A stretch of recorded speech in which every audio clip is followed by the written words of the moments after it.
Hello students, welcome back to my channel. In this video, I'm gonna start with the topic vocabulary because many students face problems and they don't know either they have to use hi-fi words or they have to use simple words to get their desired band scores.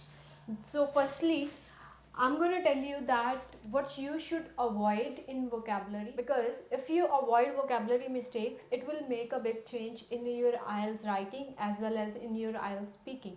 So firstly, the first mistake that you have to avoid and what you have to use.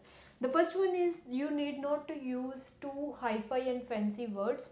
Use simple words. That means if you are using simple words, if your band requirement is 6 or 6.5, you will easily get that band scores.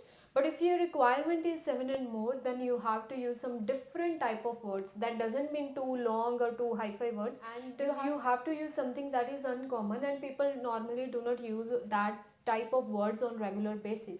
But if your requirement is under 6.5, 6 or 6.5, use simple words. No need. The second thing is avoid spelling mistakes. If you are using simple words, simple sentences, then try not to use those things that you are not 100% sure of. अगर आप किसी चीज़ में 100% sure हो तभी उसे use करें. अगर आपको ज़रा से भी कन्फ्यूज़न है स्पेलिंग में और ग्रामर में और आपको मीनिंग में कन्फ्यूजन है तो वो ऐसा कुछ भी यूज़ मत करें. अगर आपकी मिस्टेक होगी तो उसका ज़्यादा नेगेटिव इम्पैक्ट पड़ेगा आपके बैंड स्कोर्स में. तो फर्स्ट वन इज़ आपको सिंपल वर्ड्स यूज़ करने हैं. जो भी आप वर्ड यूज़ कर रहे हो दैट मस्ट बी एक्यूरेट. उसका मीनिंग सही होना चाहिए. आप 100% श्योर होने चाहिए कि इस सेंस में ही इस वर्ड को यूज़ किया जाता है, तभी वो यूज़ करें. अदरवाइज़ वही यूज़ करें जो आपको एक्चुअल में आता है, 100% श्योर हो आप जिसमें. स्पेलिंग मिस्टेक्स को आपको अवॉइड करना है.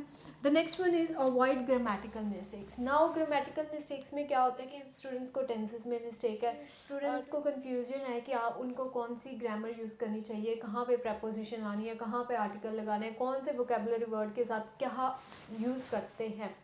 तो अगर आपको ऐसी कोई ग्रामेटिकल मिस्टेक्स हैं तो वो मत करें. अगर आप मिस्टेक्स करोगे तो उसका डायरेक्ट इम्पैक्ट आपकी राइटिंग स्कोर्स पे जाएगा. तो आपको ये चीज़ अवॉइड करनी है.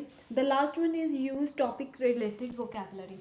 आपको टॉपिक रिलेटेड वोकेबुलरी को यूज़ करना है. अगर आपको कोई भी टॉपिक आया, लेट्स से अगर आपको टॉपिक आया रिलेटेड टू इन्वायरमेंट और रिलेटेड टू वेदर, देन आपको उस topic related specific vocabulary use करनी है, ना कि कुछ ऐसा यूज़ करना है कि जो उस टॉपिक में ऑकवर्ड लगे. तो जिस भी टॉपिक के रिलेटेड आपको पूछा गया है उस टॉपिक के रिलेटेड ही आपको वोकेबुलरी यूज़ करनी है और वही वर्ड्स यूज़ करने हैं जो नॉर्मल हैं, जो आप 100% श्योर है. अगर आप कुछ डिफरेंट यूज़ कर रहे हो तो आप ये मेक श्योर कर लेना कि आपको वो चीज़ एक्चुअल में पता है. आपको पता है कि उस वर्ड को कैसे किस सेंस में यूज़ किया जाता है. अगर नहीं पता, डोंट टेक रिस्क. अगर आप रिस्क लेते हो तो it would affect your band scores और आपके डिज़ायर्ड बैंड स्कोर्स नहीं आएंगे.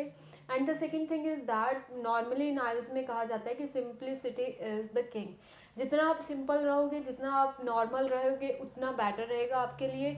उतने जल्दी आपके बैंड स्कोर्स आएंगे और आपका जो प्रीशियस टाइम है, आइल्स प्रिपरेशन का जो प्रीशियस टाइम है वो सेव होगा. अगर आप ये सब फॉलो कर लेंगे then it would be helpful for you. So thanks for watching this video. Please stay tuned with me for more latest updates. Thanks a lot.